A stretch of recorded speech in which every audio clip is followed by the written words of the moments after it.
عمر چه پیش هاتنه چه هات سری وان روزنامه وانان ifade این وان تمام بون هاتن بردان یان ایگرتی جی هنه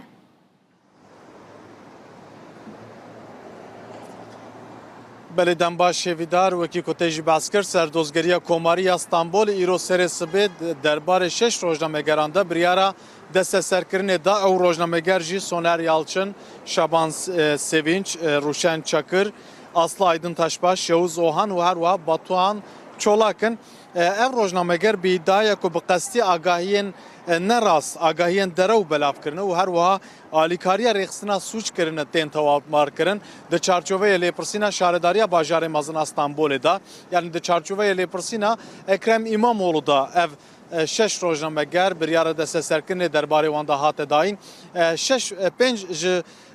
roznamegeran 5 roznameger hatin desteserkirin roznameger Aslı Aydın Taşbaş ji ber ku li Amerîkayê de jî ew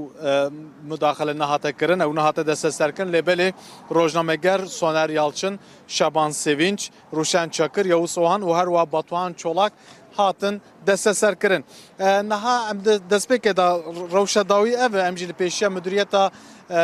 Ewlekariya Stenbolênin li vê derê piştî ku îfadeyên Yavuz Ohan û her wiha Şaban Sevinç hatin girtin ew hatin berdan bi talîmata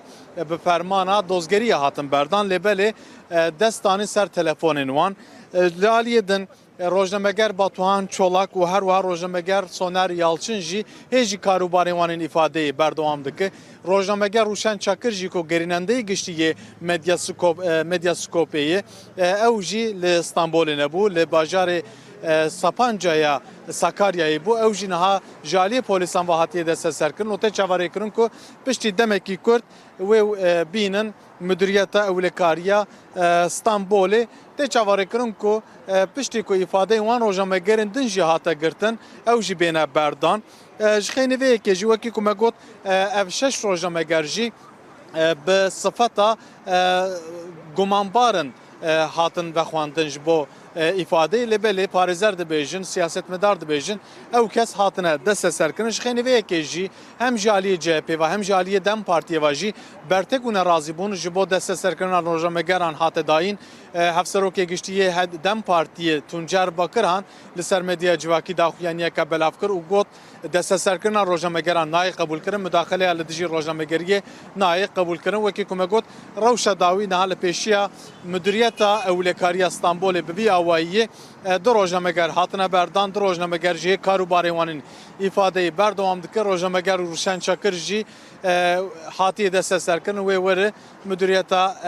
Stenbolê wê îfadeyên xwe bide. Bas Ömer Sönmez tu ji Stenbolê gelme bû.